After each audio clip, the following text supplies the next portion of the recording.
Dari Langkat, Sumatera Utara kita ke Aceh, saudara. Sempat menyala 3 hari terakhir, aliran listrik kembali padam di Kabupaten Aceh Utara Senin malam. Warga berharap listrik bisa menyala stabil sehingga aktivitas pasca bencana, terutama penanganan kesehatan dan komunikasi tidak terganggu. Wilayah Kecamatan Samudra, Aceh Utara terlihat gelap gulita. Hal ini setelah listrik kembali padam total di seluruh Kabupaten Aceh Utara sejak Senin sore. Berbagai aktivitas yang sebelumnya sempat berangsur pulih pasca banjir bandang kembali terganggu dampak dari listrik padam. Dampak padamnya listrik juga mengakibatkan jaringan seluler untuk komunikasi kembali terputus.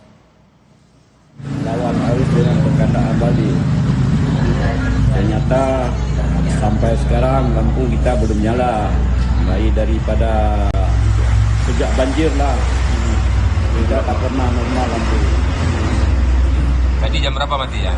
Tadi jam 6. Jam 6. Jam 6 lagi kurang.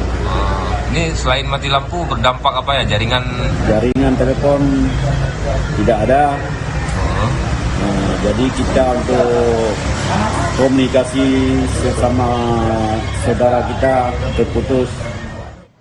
Sementara itu di pusat kota Aceh, Tamiang, Aceh, pada Senin malam, tepatnya di Kecamatan Kuala Simpang, pasokan listrik masih belum pulih 100%.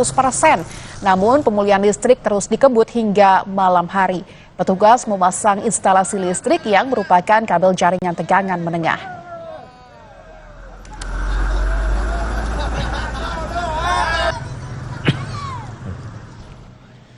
Dampak banjir bandang yang melanda Aceh Utara, Aceh, menyebabkan pusat perdagangan di Kecamatan Samudra lumpuh total. Tebalnya lumpur di jalan membuat pedagang dan pembeli kesulitan untuk mengakses pertokoan. Pasca banjir bandang yang terjadi di Aceh Utara, aktivitas perdagangan di Kecamatan Samudra, Aceh Utara lumpuh total. Lumpur yang tebal di jalan dan gang pertokoan membuat baik pedagang maupun pembeli sulit mengakses pertokoan.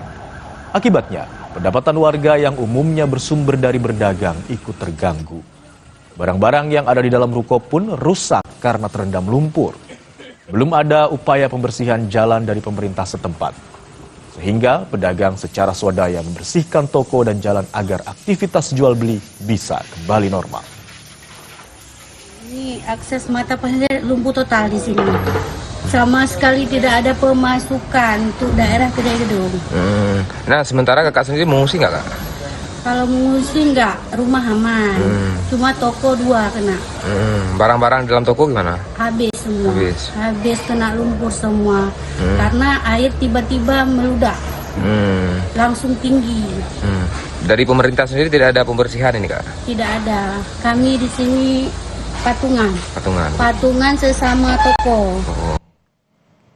Dan saudara, jurnalis Kompas TV Zikri Maulana berada di lokasi bencana dan memantau kondisi pengungsi serta pemulihan pasca bencana.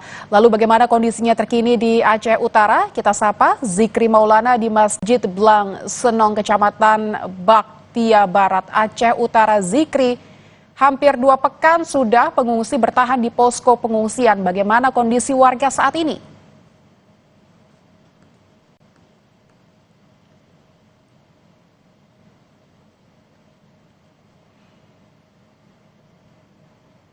Zikri, bisa di Masjid Muntaha, baik. di Desa Menasah Senong, di Desa Blang Senong, Kecamatan Baktia Barat, Kabupaten Aceh Utara. Di sini ada sekitar 300 kepala keluarga yang mengungsi di sini, ada lebih dari 1.000 jiwa. Hingga hari ini merupakan sudah 2 pekan sudah pasca banjir bandang yang melanda Kabupaten Aceh Utara. Masyarakat masih menempati lokasi pengungsian di Masjid Muntaha ini. Nah, kondisi rumah mereka sendiri hingga saat ini masih tergenang lumpur, begitu Lintang. Selain pengungsi yang ada di posko, juga ada warga yang bertahan di rumah-rumah mereka walaupun dalam kondisi masih tergenang air. Lalu bagaimana dengan distribusi logistiknya? Zikri, adakah titik-titik yang masih belum bisa dijangkau? Lintang, untuk distribusi logistik sendiri memang hingga hari ini ada satu desa di Kecamatan Langkahan, itu merupakan kawasan pedalaman di Aceh Utara. Memang untuk penyaluran logistik sendiri harus menggunakan perahu dikarenakan tidak ada akses jalan untuk menuju desa tersebut. Nah, untuk di sisi lain, selain menggunakan perahu, di Aceh Utara sendiri, di daerah yang tidak bisa dijangkau dengan jalur darat, pendistribusian logistik terus disalurkan menggunakan helikopter dengan sistem airdrop, sehingga bantuan logistik terus tiba di lokasi-lokasi terdampak parah banjir, terutama di kawasan pedalaman Aceh Utara. Nah, untuk saat ini yang sangat dibutuhkan oleh masyarakat, terutama mereka yang masih menempati lokasi.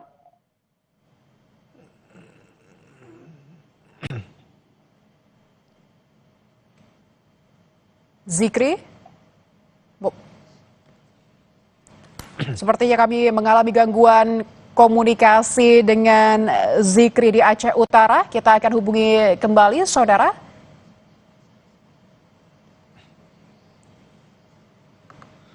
Bupati Aceh Selatan Mirwan MS menyampaikan maaf pasca kontroversi karena melaksanakan ibadah umroh tanpa izin saat daerahnya terdampak bencana. Mirwan juga menyampaikan permintaan maafnya kepada Presiden Prabowo Subianto, Menteri Dalam Negeri, dan Gubernur Aceh dan masyarakat Aceh, serta berjanji bertanggung jawab akan pemulihan pasca banjir. Assalamualaikum warahmatullahi wabarakatuh. Saya Haji Mirwan MS selaku Bupati Aceh Selatan dengan segala kerendahan hati menyampaikan permohonan maaf yang sebesar-besarnya atas ketidaknyamanan, keresahan, dan kekecewaan banyak pihak, terutama kepada Bapak Presiden Republik Indonesia Haji Prabowo Subianto dan Bapak Menteri Dalam Negeri Haji Tito Karnavian, dan juga pada Bapak Gubernur Aceh Haji Muzakir Manaf, serta seluruh lapisan masyarakat Indonesia, masyarakat Aceh, dan masyarakat Kabupaten Aceh Selatan pada khususnya. Kami menyadari bahwa kepergian kami di tengah musibah menyita perhatian publik dan mengganggu stabilitas nasional. Kami berjanji akan terus bekerja bertanggung jawab terhadap Kabupaten Aceh Selatan pasca banjir, tetap bekerja keras untuk memulihkan kepercayaan publik, dan yang paling penting memastikan bahwa kejadian serupa tidak terulang di masa yang akan datang. Semoga Allah Subhanahu wa Ta'ala senantiasa melimpahkan rahmat dan hidayahnya kepada kita semua. Demikian, Assalamualaikum warahmatullahi wabarakatuh.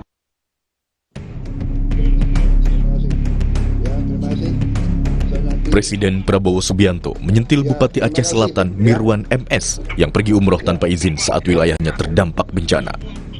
Prabowo meminta Menteri Dalam Negeri Tito Karnavian untuk memproses Mirwan. Hadir semua bupati, terima kasih ya para bupati, kalian yang terus berjuang untuk rakyat. Memang kalian dipilih untuk menghadapi kesulitan. Kalau yang mau lari, lari aja, nggak apa-apa ya. Copot langsung. Mendagri bisa ya di prosesnya di bisa ya. Itu kalau tentara itu namanya desersi itu ya. Dalam keadaan bahaya meninggalkan anak buah. Waduh, itu nggak bisa tuh. Sorry itu. Saya nggak mau tanya partai mana. Udah kepecat gitu. Wakil Menteri Dalam Negeri Bima Arya bilang, Bupati Aceh Selatan Mirwan MS yang pergi umroh tanpa izin saat bencana di Aceh akan diperiksa Inspektorat Kemendagri. Menurut Bima Arya, Kemendagri dapat memberikan sanksi kepada Bupati Aceh Selatan Mirwan MS apabila terbukti melakukan pelanggaran selama masa tanggap darurat bencana yang terjadi di daerahnya.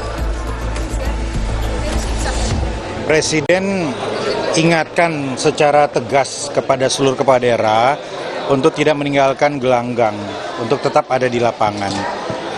Dan Pak Mendagri sudah mengingatkan itu ketika rapat dengan BMKG. Nah tentu kalau ada kepala daerah yang tidak ada di lokasi, itu perlu dilakukan investigasi. Nah, sanksinya diatur juga di situ, mulai dari sanksi dalam bentuk teguran, peringatan, pemberhentian sementara, bahkan mungkin inspektorat bisa merekomendasikan untuk pemberhentian tetap. Aturan pemberhentian kepala daerah menurut pasal 78 Undang-Undang Nomor 23 Tahun 2014 salah satunya adalah diberhentikan karena melakukan perjalanan ke luar negeri tanpa izin dari menteri dan meninggalkan tugas dan wilayah kerja lebih dari 7 hari berturut-turut atau tidak berturut-turut dalam waktu 1 bulan tanpa izin menteri untuk gubernur dan wakil gubernur serta tanpa izin gubernur untuk bupati dan wakil bupati atau wali kota dan wakil wali kota. Sebelumnya, Partai Gerindra juga mencopot Bupati Aceh Selatan Mirwan MS dari status kader Gerindra. Gerindra sudah melakukan proses administrasi pemberhentian, termasuk mengganti Mirwan MS dari posisi Ketua DPC Aceh Selatan. Tim Liputan, Kompas TV.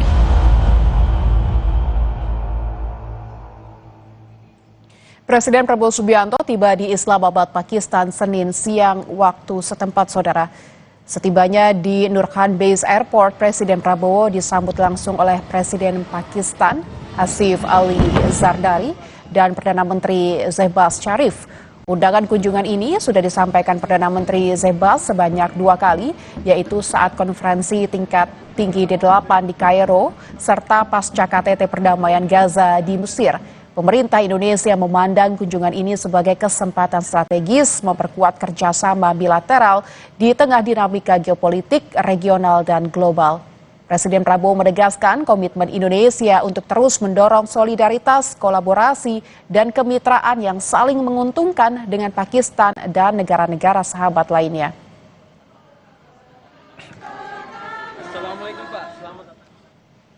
Usai jeda kami akan kembali dengan sejumlah informasi, diantaranya sekelompok guru